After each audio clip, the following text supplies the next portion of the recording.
that has already said something about you even before you open your mouth to first thing. The second thing is if you are speaking not as a key speaker of that room, or you are just being there to speak to someone. In this example, you go to a funeral and you want to speak to the person who lost someone. In that case, the best way for you to redo is to see what you're most likely going to cause a bit of a damage into the relationship. In that context, you can withhold a little bit. And everyone has their coping mechanism. Some people would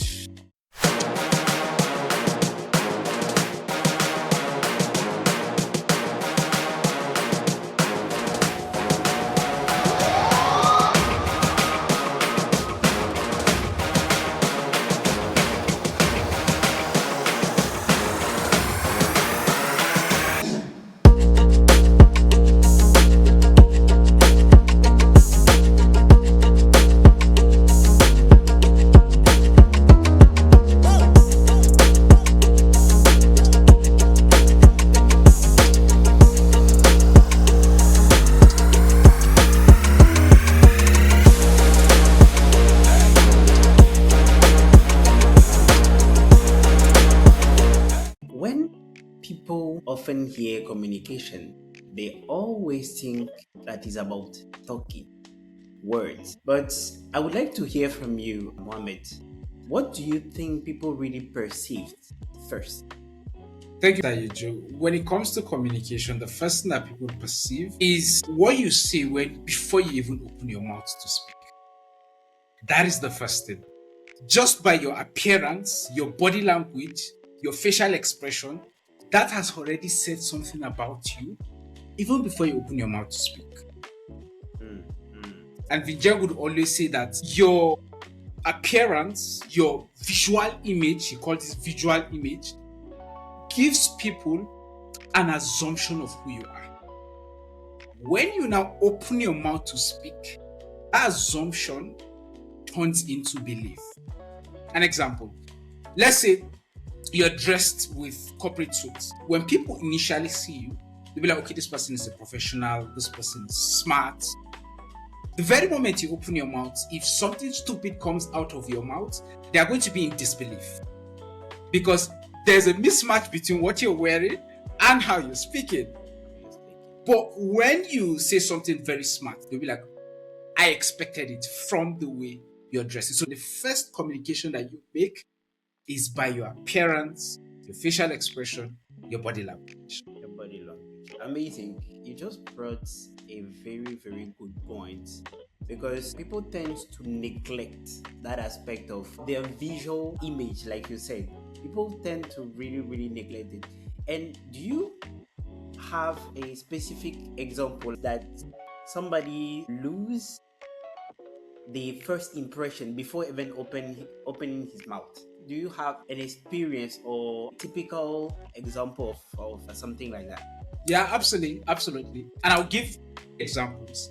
The first example I'll give is the example of Vinjeng. He gave a narration of when he went for a presentation. Back then, he had an online magic business that he went to do a presentation, and how he came across in that specific meeting actually discredited him. Despite the fact that his business had more revenue than the other people that came to pitch to those investors, they got investors, but he didn't. That's one. Second, there's this experiment that Robert Cialdini talks about in his book. He talks about the principle of authority. And one of the things that he talks about when it comes to the principle of authority is clothing. That's how you dress. And he gave an experiment that was done. They had two variations of this experiment. First variation, you had someone wearing casual wear and the person jaywalked. They wanted to see how many people are going to actually follow that person to jaywalk. And they noticed that in the first scenario where the person wore casual clothing, virtually almost nobody jaywalked with that person. The flip side of the experiment, the person wore business suit and the person jaywalked. Virtually almost all the people that were looking at that person followed the person to jaywalk. What does that tell you? The person that was wearing casual wear was not perceived with authority. The person didn't communicate that sense of authority. And his action was only received by him. He was the only one that did the action. But the person that wore business suits, despite the fact that the person did not even say anything, but he communicated and they followed. Amazing, amazing. That's very, very important, and you put it in a so beautiful way, because usually we don't understand that the way we dress, the way we appear, even communicate without even us speaking. Now, with what you said, an aspect also of communication that I want us to look at is, for you, what is more dangerous? Is it saying the wrong thing or saying the right thing the wrong way? That's quite interesting because I would say both are dangerous. Both of them are dangerous. But the most dangerous one is saying the right thing in the wrong way. Why I would consider that to be more dangerous is because the intention that you had was pure. Now, when you say the wrong thing, you could have a wrong intention, a bad intention. But when you say the right thing in the wrong way, the very fact that you said the right thing means your intention was pure. And that's why it's more dangerous. So we have to also be cognizant of not just saying the right thing, but also saying the right thing in the right way. In a way that the person receiving it is receiving it how you intend them to receive it. That is important. And that's the major thing about communication. We have this misunderstanding that communication is about speaking, is your ability to speak. Communication is not your ability to speak. It's your ability to send a message to someone else in a way that they would receive it how you intend them to receive it. If they are not receiving your message in a way that you intend them to receive it, then your communication is lacking. But of course, you can't expect it to be 100% because when you're speaking to people, there is someone there, there is an experience behind that person, there is a bias behind that person. But to an extent, you should be able to deliver your message in a way that it's going to be received in a way that you intended to be received. If I was to give you an example, let's say you go to a funeral and you want to send condolences to the person who just lost someone. And imagine I just walked up to the person, I'm like, I'm having condolences. I do wish you all the condolences in the world. I hope you and your family are able to take this loss with good hearts. How do you think the person is going to perceive? Of course, this person is going to be like, are you serious right now? But if I come to the person and I'm like, I'm so sorry for your loss. I do wish you huge condolences. May God make it easy for you and the family. My tonality in this case was tailored to that context. Now, this is a wide example. This is a broader example. But there are gray areas where we do not focus on how are people actually receiving what we are sending to them. Wow. You put it in a very beautiful way, and I have a follow-up question with that, because I've once heard that when you want to speak somewhere, you need to be able to read the room. You gave the example of the funeral. There is a particular mood going on in funerals that you cannot come and break. So how does it happen actually? What for you is the right way to be able to read a room? Because communication is also about how you perceive the person you want to speak to. So can you emphasize a little bit about that aspect? When it comes to your ability to read a room, there are two aspects to it. The first aspect is when you are coming in to be the one to communicate. Let's say you are coming into a conference and you want to communicate with the people, you want to give a keynote, you want to give a speech. In that scenario, the way you can read the room is look at, okay, what's the demographic of the people that are there? Are they Gen Zs? Are they millennials? Are they zillennials?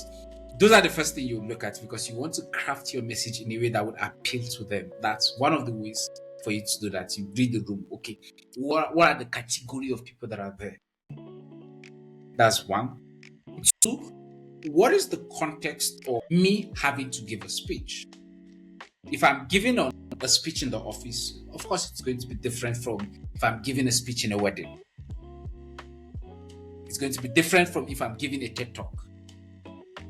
So you have to look at what is the context that requires you to speak. That's the first thing. The second thing is if you are speaking not as the key speaker of that room, or you are just being there to speak to someone. In this example, you go to a funeral and you want to speak to the person who lost someone.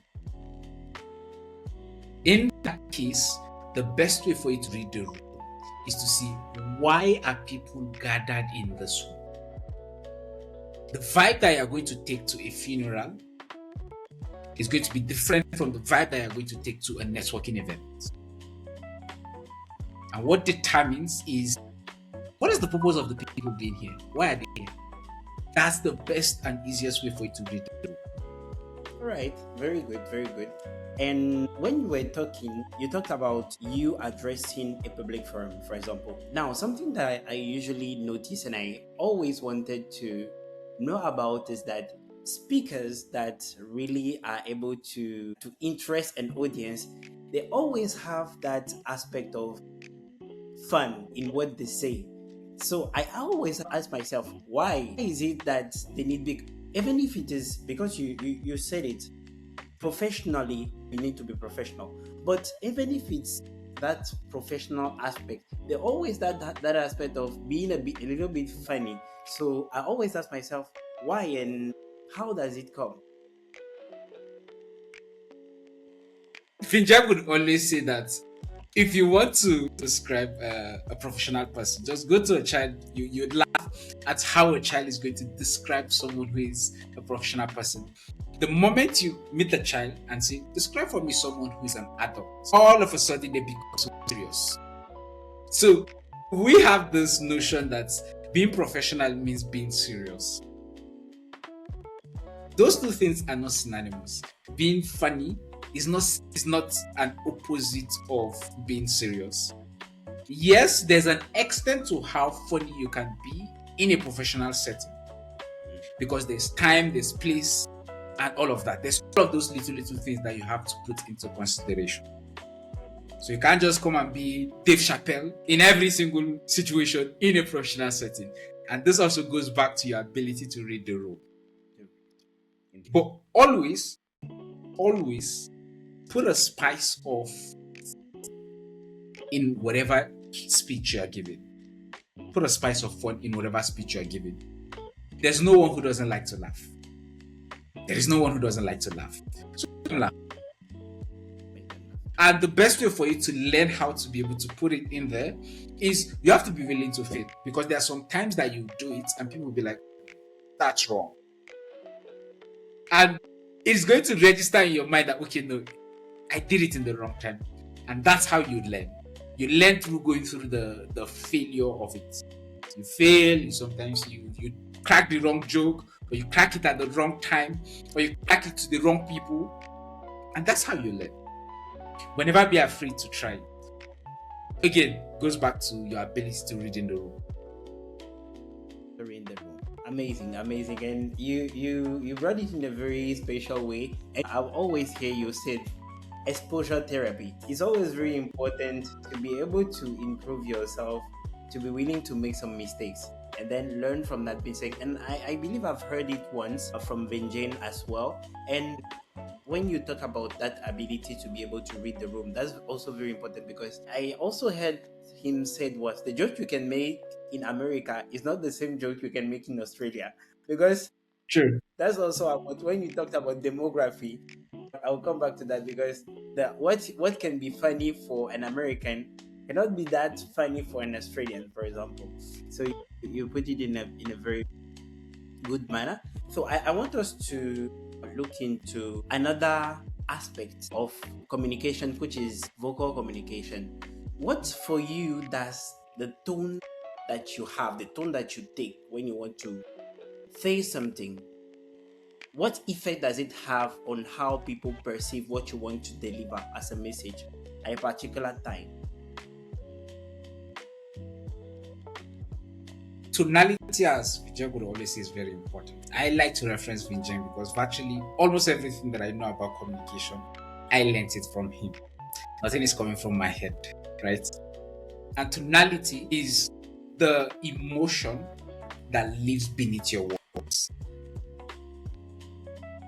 The tonality that you have in your words is definitely going to pass across an emotion to the person that is listening to you. Let's say, for example, I love experimenting. Let's say, for example, you are speaking to your spouse, and we all know the concept of bedroom voice. Imagine you're speaking to your spouse in a context that requires you to speak in a bedroom voice, and you're shouting at the top of your voice. It's not going to register at that particular point in time, right? It's not going to register at that particular point in time. You have to have a calm, soft voice at that particular point in time. Tonality. And that's one aspect. Another aspect is, let's say, for example, I want to tell you that I'm happy to be here speaking with you. And all of a sudden, I'm like, I'm happy to be here speaking with you. Do you actually believe that I'm happy to be here? From what I just said? Of course not. Because of how I said it, the tonality that I said it with. But imagine I came and I was like, I'm super excited to be here today. You could see the difference. The second time, I had a joyful tonality. Because I had the joyful tonality, what you are going to receive is totally different than the first time that I didn't have that joyful tonality. So the tonality is very important when it comes to communicating your emotions. The tonality is very, very important. And you said it so well, because we finally realized when we look into it that everything comes into place when you want to communicate. Vocal, visual, the way you express yourself. Exactly like you said, I'm very excited. Even your face expression. Because if we want to just take the vocal part of it and you say, I'm very excited, and you have a face that is not that excited, I think the message that you are trying to convey is also not going to be that deeply perceived. And I would also like to know, you said it when you were starting your speech, you talk about emotions. Can you emphasize a bit more on the role that our tone has to do with our emotion? How our tone, maybe our face, like we are saying, has to do with emotion, and how it conveys to the person that is in front of us when we want to communicate. One of the things that we always complain about is being monotone or being robotic when we speak. But the thing that we don't understand is being monotone is because we do not inject tonality into our communication. Like I said earlier, when you ask a child to describe the average adult, all of a sudden they become so serious. Yes, an adult is someone who's, of course, they become so serious because that is the only tonality that we inject, that we believe that is what it means to be a professional. Now, when it comes to injecting tonality into your communication, the easiest way for you to do it, there are two ways. The easiest way is your facial expression. If you want to pass across to someone that you are very disappointed, have a disappointed face. I'm very disappointed in what you did. I don't want you to do it ever again. You could see in the tonality that I sounded angry, I sounded disappointed. But imagine I said, I'm very disappointed in what you do. I don't want you to do it again. Do I sound like I'm disappointed? Of course not. The only thing that I changed was my facial expression. I want to say something that requires me being disgusted. All I just need to do is to do a disgusted face. That's freaky. I only did a disgusted face, and it affected my tonality. So whatever emotion you want to pass across, be it fear, be it anxiety, be it love, find a way to have that facial expression. It is definitely going to show itself in the tonality that you pass across in whatever it is you're saying while having that facial expression. That's the first thing. The second thing is to elongate the vowel. If you notice, I didn't say elongate the vowel, I said elongate. Imagine I said the second thing is for you to elongate the vowel. There's no tonality there, it's just plain.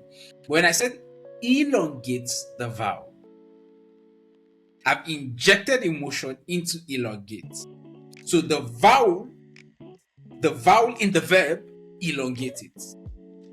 So I'm very disappointed. I'm extremely angry at you. So I elongated the extremely. I could easily just say I'm extremely angry at you. But it sounds more serious if I say I'm extremely disappointed at you. True. So those are the two things you can do to inject tonality into your communication. With what you just said, can we say that emotion is actually the driving force of communication? Can we say that? It can be, and at the same time, I wouldn't say it is. The reason why I would say emotion is the driving force of communication is because energy, when you communicate, you're passing across energy to someone. And that's why when people are speaking, they'll be like, I love that guy's vibe. That guy is very energetic. That guy drains the energy out of the room. How do you know that someone is energetic, you like vibe, or the person drains out the energy of the room? Is in the tonality of their voice. And the tonality of their voice pass across an energy, and that energy eventually brings that emotion in you. So yes, tonality has a communication rather, in a way, can be said to be driven by emotion. But at the same time, I would say not really, and that depends on the context. Okay, not really, and that depends on the context. That's a point that I may want you to go deep into. In which context shall we not put too much of emotion in the communication to be able to be perceived right? It goes back to the context of the conversation. Let's say, for example, you are having an argument with your spouse. If you speak entirely with your emotion at that particular point in time, you most likely are going to say something that you regret. So at that specific point in time, it is always best that your communication is not driven by your emotions. That's one aspect. Not just when speaking to your spouse. Let's say you are speaking to your team, you're speaking to your colleague, you're speaking to your relatives, whoever it is you are speaking to. Let's say there is an argument or something happened and you're disappointed with the person, or an argument erupts. In that particular context, when you know that if you speak what you feel, you're most likely going to cause a bit of a damage into the relationship. In that context, you can withhold a little bit. And everyone has their coping mechanism. Some people would just tell you that at this point, I am not comfortable speaking, because if I speak what is in my mind, I most likely am going to say something that I will regret. So I'm going to pull back a little bit, and can we continue in the morning? Some people do that. Some people just turn and walk away. Everyone has their coping mechanism. I'm not going to talk about which is the right coping mechanism, which is the wrong coping mechanism, because that's a much broader topic entirely. That's a very much broader topic. Thank you for the emphasizing, and what you just said is very, very, very important. Because yes, in as much as we believe emotion is very important, when you speak with your emotion, sometimes things can happen. And that brings me back to a question that I also have for you about silence. So what is the weight that silence can have in your communication? Because silence is not using words, right? So how can it be very communicative being using silence? Communication is very beautiful. Communication is actually very beautiful. The first thing I'm going to talk about silence is, there is a scholar that once said that I've never regretted my silence, but I've regretted a lot of things that I've said. I just talked about the context where speaking with emotion is not recommended, in that particular point in time, silence will do you a lot good. And the power of silence is, depending on the context where you're using it, it can be very powerful. Let's say, for example, someone lies to you, and then instead of responding to the person, you just keep quiet and you are looking at the person. The person would freak out and would start bringing in more information just to try to convince you. You haven't said anything. But the person is trying to, because that silence is so powerful, that what the silence is telling the person is that I'm not stupid. So the person is trying to find a way to convince you of whatever lie that they've told you. That's when it comes to active listening, silence. That's one aspect. When it also comes to active listening, silence also helps you to pay attention to the person that is speaking. Being in that mood where you want to keep silence allows you to genuinely listen to that person. Because some people, when they come to you with their problems, they actually don't want you to give them advice. They just want you to listen to them. And if you jump in and start saying, okay, can you try this? Let's do this. Of course, you've defeated the purpose of them coming to you. So silence, it helps you in that. That's one aspect when it comes to active listening. When it comes to speaking now, silence does you two things. One, it helps you to land a point. Imagine I said it helps you to land a point, and I said imagine it helps you to land a point. There was no silence, there was no break, there was no pause. But when I said it helps you to land a point, and I kept quiet, you reflected on what I just said. So it helps you to land a point. When you want to deliver something with importance that you want people to ponder on, after you've said it, slow down the last sentence or the last statement there and then pause. So, for example, you want to tell someone that don't touch my deodorant ever again. I could say, don't touch my deodorant ever again. Never in your life, don't ever do that. Or I could say, don't touch my deodorant ever again. Never in your life try that. That pause there gave a bit more power to never touch my deodorant. That's one thing that it does for you. The second thing that pause or silence does for you, it helps you take out clutters from your communication. Non-words, filler words. When I started my journey in communication, I had liters of filler words and non-words. But when I started to learn the power of pausing, it helped me reduce it. Not to 100%, of course. Nobody's that perfect. Everybody's a work in progress. Everybody's still learning. But it helped me drastically remove it. You hardly hear me say in my communication because I use pause to negate that. So those are the two things that pausing helps you to do. Pausing helps you do. True.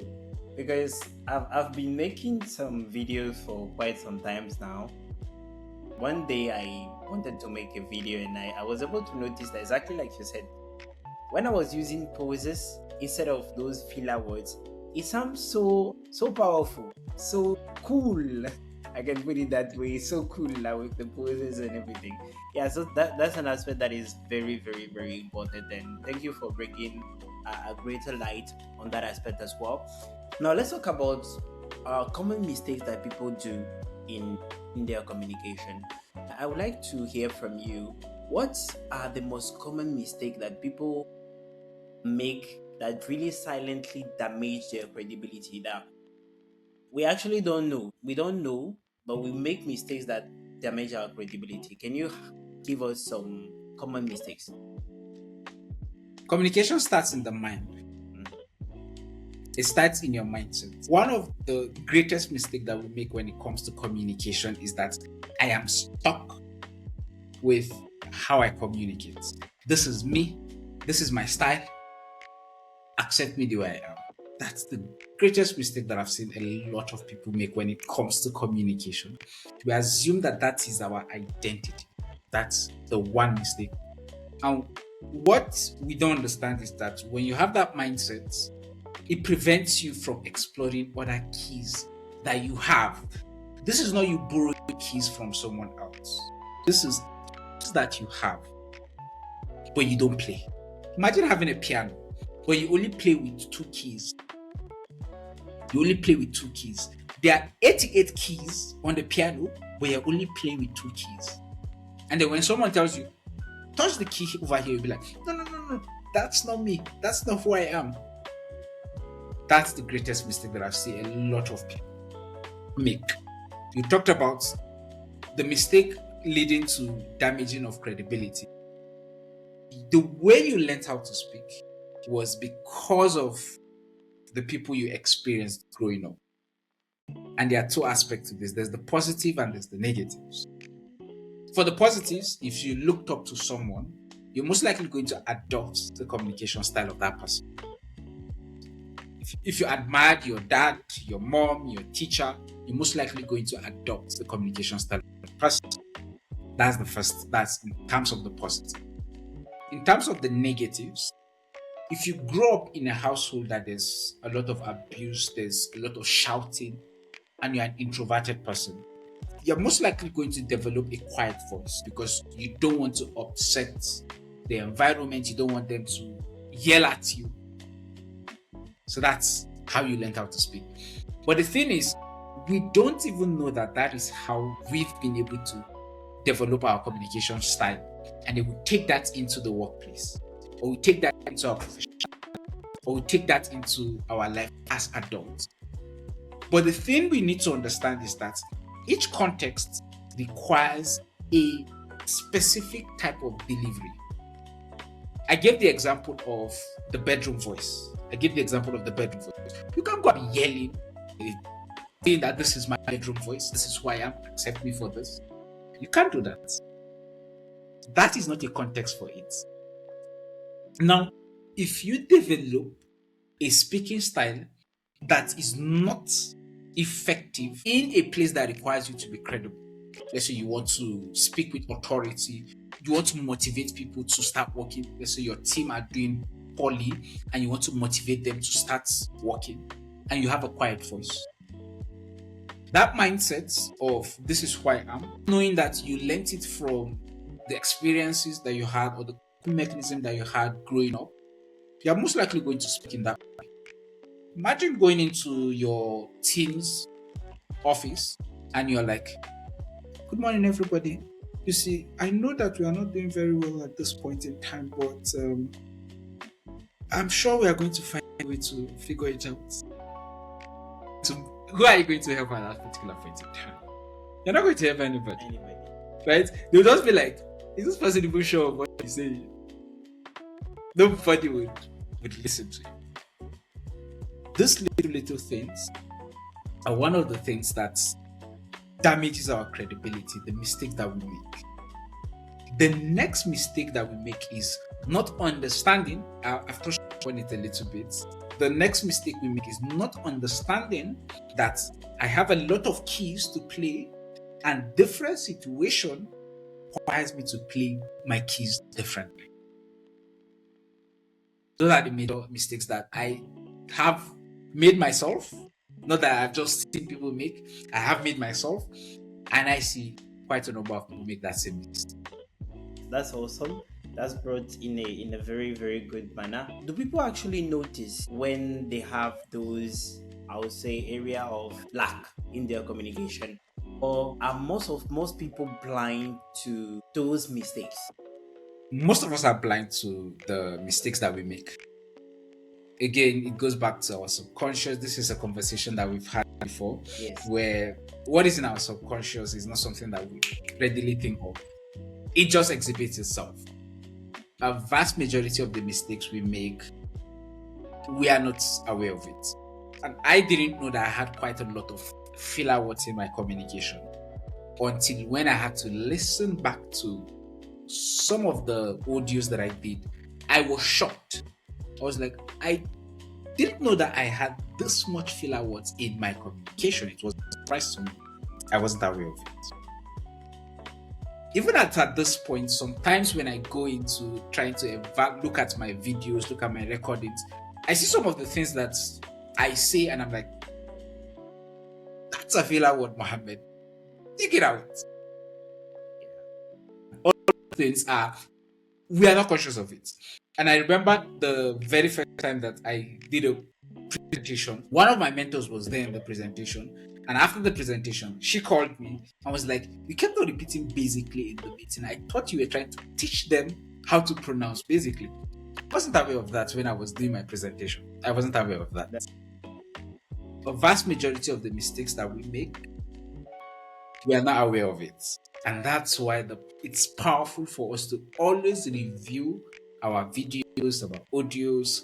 That way we are able to cite our blind spots and then fix them. You started talking about what I wanted us to get into now, because let's say somebody is hearing this and saying, okay, all right, I admit that, okay, in some of the areas I'm not using, exactly like you said, I'm not using every key that I have, because that's who I think I am.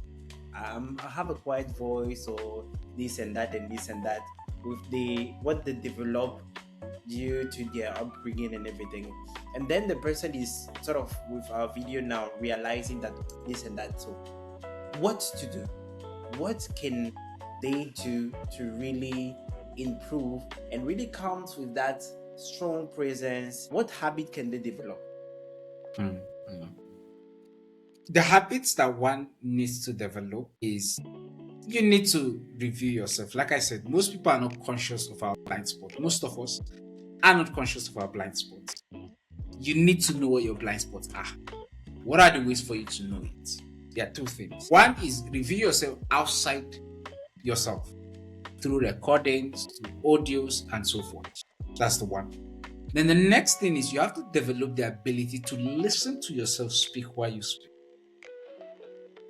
It's not that easy, but that is also another thing that you need to be very conscious of. When it comes to review, a lot of us are going to find it very difficult to listen to our voice or to see ourselves in videos. So the first thing I would always recommend to anyone who wants to go into the review exercise is desensitize yourself from that. Desensitize yourself from the discomfort you feel when you see yourself on videos or when you hear your voice. The first thing you need to do, just every single day, record a video you speaking for 1 minute and then watch it back 5 times. Don't watch it immediately. Wait for a few hours, or perhaps you record in the morning, in the evening, you watch it 5 times. You delete it tomorrow, record 1 minute. In the evening, watch it 5 times. Do that for a week, 2 weeks, 3 weeks, however long it takes you. You start to be more comfortable listening to yourself. Why the discomfort? The discomfort is generally because we are not used to hearing ourselves speak outside a medium other than through our voice to our ears. So when I'm speaking to you, the way I'm hearing my voice, it goes from my mouth to my ears. It's not going through airwaves. And my bones is a dense object. So it affects how I hear myself. But when you're hearing yourself via video, it's coming through airwaves to your ears. It's not going through a dense object, it's going through a light object. So your voice is going to be slightly lighter than you hear yourself. And because you are not used to it, generally as human beings, we find discomfort in something we are not used to. And that also applies to our voice. So when you hear yourself speak for the first time on video and you hear it slightly lighter, you'll be like, that's not how I sound. No, that's not me. But that is actually how you sound. You're just hearing it through a different medium. So desensitize yourself from the discomfort. When you do that, then you can now go into record and review. When you record, the first thing you do is to first listen without looking at yourself. So you create a video of 20 minutes, 10 minutes, 5 minutes, whichever one. Speak on any random topic. Record yourself. The first thing you need to do is to play the volume to the very top. Cover your phone or the camera. Just listen to it. Hear your voice. Look at your tonality. We're also going to talk about pitch. We're also going to talk about melody. your volume, your pausing, your rate of speech. Look at all of those things. When you look at all of those things, mark it down. How many filler words do you have? Do you have a lot of filler words? Mark it down, mark it down. What are the things that eventually leads you to making a filler word? Is it when you have a mental block? Or is it when you're nervous? Write it down. That's the first thing. Then the next thing is the visual. We talked about one of the things that communicate before you even open your mouth is how you look, your appearance, your facial expression, your body language. That also applies when you are speaking. It's not like when you start to speak, automatically the visual part just disappears. No, it's still there. So the next thing you do is to look at yourself speak. Lower the volume up until the very end so that you don't hear yourself. Just watch. How is my facial expression? How is my hand gestures? How is my body posture? Do I have closed body posture? Am I supposed to be having a closed body posture in that particular context? Do I have a large body posture? My hand gestures, does it fit exactly what I'm saying? My facial expression. You look at all of those things, you write it down. Then the next thing you do is you get the transcripts and then you start to mark out a few things, because there are certain things that you're not going to see by seeing yourself, or you're not going to hear by hearing yourself. The transcripts will give you the ability to see it, and then you can mark it down. Okay, that's very good. That's very good. And that brings me back to what a topic that you and I discussed before, which is identity. You gave a step-by-step process. Starting very small, like you didn't tell everybody to start with record and review. First, you need to desensitize, like you said, getting your subconscious comfortable with the fact of listening to yourself. That's the first. That's the first little step that you need to take. And I love the fact that you said, don't listen to it just after you record it, because you'll be too much in a criticizing mode. Leave it a bit and then after listen to it. And that's very very important. And then all the process is about awareness, knowing where you are and where you want to go, exactly the way we described it the last time, which is very important. And maybe a final words for those who are listening to us right now, because at the end of the day, we all want to be credible. And throughout all our conversation, we've seen how the tonality that you use, how your presence, your gestures, and everything build your credibility. So maybe a last advice about credibility to those who are listening to us today. Communication is quite broad, and if you try to look at the distance between where you are and where you want to get to, you're going to be very overwhelmed. So take it a step after the other. If you want to build that credibility and you feel like it's too far, forget about the distance. Take it one step at a time. Do you want to start with active listening? Do you want to start with effective speaking? Do you want to start with building conversations? Do you want to start with anxiety management? Pick one, start, take it small, little by little. Take it little by little. That's how you start. When it comes to the last piece of information that I'm going to leave for everyone listening to it is, you're not stuck with the way you speak. Nobody's stuck with the way they speak. If you listen to me 5 years ago, I'm not speaking this way. So you're not stuck with the way you speak. But it might become difficult for you to change, because yes, you might have that mindset that I'm not stuck, but the people around you are already used to how you are, and people don't like discomfort. I came across a very powerful quote that the reason why people discourage you when you want to change is because you are killing the person that they used to know, and they are scared of who they would be meeting. That's the new you. It's not because they don't like you, it's not because they don't want you to grow. It's because as human beings, we don't like change, we don't like something new. And changing yourself is changing how they experience you, which changes their experience. When you build that mindset of I'm not stuck with the way I communicate, understand that not everybody around you is going to see that way.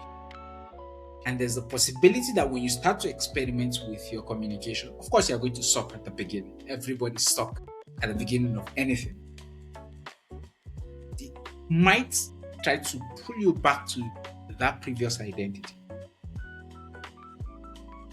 So the thing you need to do are two things. You need to do two things. One is either you prime them, you go and meet your siblings and be like, I came across an amazing topic on communication, and I've noticed that my communication isn't very good. So the next coming months, I'm going to experiment in my communication so that I can improve that aspect of myself, because it's going to help me grow as a person. I would very much appreciate your support. You are priming your environment. That's your siblings, your spouse, whoever it is, you've primed them. That's one way. The second way is neutral ears. There are a lot of people that they've never heard you speak. You go into the supermarket and nobody has heard you speak, and you have a quiet voice. Speak with a louder voice. Hello, I would like you to send me to aisle 5. Speak with a louder voice. They are most likely going to say, who is this person that came in here just shouting anyhow? They are not going to say, why are you sounding like that? They are not going to say that, because they have no preconceived conception of how you sounded. So, to circle back everything that I've said, one, you're not stuck with the way you communicate. Two, the best way for you to improve that is your environment so that they don't draw you back to that identity, and make use of neutral ears. Amazing. We had a very, very, very great talk with you. And this is the end of our episode of Talk with Partners. So see you next time. Thank you very much, Muhammed, for your time here. And see you guys next time for the next episode.